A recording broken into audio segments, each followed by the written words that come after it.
అదే RTV app వార్తల్ని క్షణాల్లో చదివే అవకాశం ఉంటుంది. ఒక న్యూస్ పేపర్, ఒక టెలివిజన్ ఛానల్ మీ చేతుల్లో ఎప్పుడూ ఉంటాయి. ఢిల్లీలోని వీధి కుక్కలపై సుప్రీంకోర్టు తీర్పు ప్రకంపనలు రేపుతుంది. దేశవ్యాప్తంగా దీనిపై చర్చ జరుగుతుంది.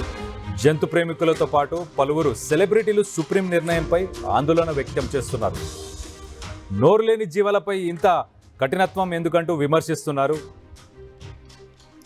వీధి కుక్కలపై సుప్రీంకోర్టు సంచలన తీర్పునిచ్చింది. కుక్కల బెడద, కుక్కల కాటు, రేబీస్ వ్యాధితో మరణాలు పెరగడాన్ని సీరియస్గా తీసుకున్న కోర్టు ఢిల్లీ ఎన్సీఆర్ పరిధిలోని వీధి కుక్కలను 8 వారాల్లో షెల్టర్ హోమ్లకు తరలించాలని ఆదేశాలు ఇచ్చింది. ప్రజా ప్రయోజనాలను దృష్టిలో పెట్టుకొని ఈ నిర్ణయం తీసుకున్నట్లు ధర్మాసనం స్పష్టం చేసింది.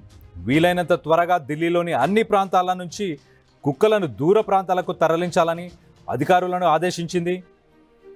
కుక్కల తరలింపుకు అడ్డుకోవడానికి ప్రయత్నిస్తే ఎవరిపైనైనా కఠిన చర్యలు తప్పవని హెచ్చరించింది.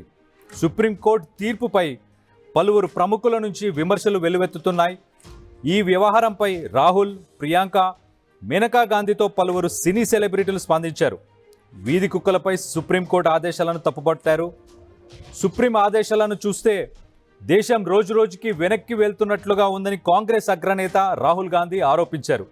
నోరు లేని జీవాలను తుడిచిపెట్టాల్సి రావడం సమస్యకు పరిష్కారం కాదన్నారు. అలాగే కుక్కలను నిర్మూలించడం అంటే మూగ జీవాల పట్ల క్రూరత్వాన్ని ప్రదర్శించడమేనని ప్రియాంక గాంధీ విమర్శించారు. ఇంకోవైపు సుప్రీంకోర్టు తీర్పు ఆచరణ సాధ్యమైనది కాదని, పర్యావరణానికి హానికరమైందని మేనకా గాంధీ కూడా ఆందోళన వ్యక్తం చేశారు. మరోవైపు ఈ విషయంపై సినీ నటులు అడివిశేష్, జాన్ అబ్రహం, వరుణ్ ధావన్, జాన్వీ కపూర్ సైతం ఆందోళన వ్యక్తం చేశారు. వీధి కుక్కలపై ఇచ్చిన ఆదేశాలను పరిశీలించాలని సుప్రీంకోర్టుకు విజ్ఞప్తి చేశారు. సేవ్ డాగ్స్ అంటూ సోషల్ మీడియాలో పోస్టులు పెడుతున్నారు. కుక్కల నుంచి ప్రజలకు భద్రత కల్పించాలనుకుంటే వాటికి స్థానికంగా షెల్టర్లు ఏర్పాటు చేయడం, స్టెరిలైజేషన్, టీకాలు వేయడం వంటి చర్యలు తీసుకోవాలని కోరారు.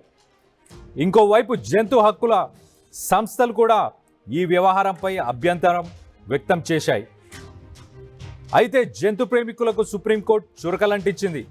ఆదేశాలకు వ్యతిరేకంగా మాట్లాడే వారి పిటిషన్లను విచారించమని స్పష్టం చేసింది.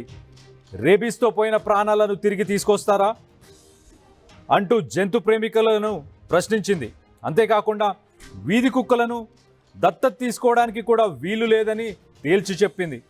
అయితే ఈ ఏడాది జనవరి నుంచి జూన్ వరకు కేవలం 6 నెలల్లోనే ఢిల్లీలో 35,000 మంది కుక్క కాటుతో ఆసుపత్రి పాలయ్యారు.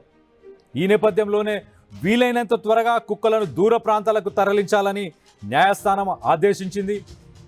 అయితే తన నిర్ణయంపై వస్తున్న అభ్యంతరాలు, విజ్ఞప్తులపై సుప్రీంకోర్టు పునరాలోచిస్తుందా లేదా అన్నది ఇప్పుడు చూడాల్సిందే.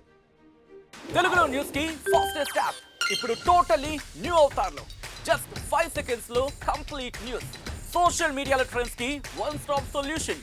Live TV app voice search option తో ఇప్పుడే డౌన్లోడ్ చేయండి లేదా అప్డేట్ అయిపోండి. యాప్ లింక్ డిస్క్రిప్షన్ లో ఉంది.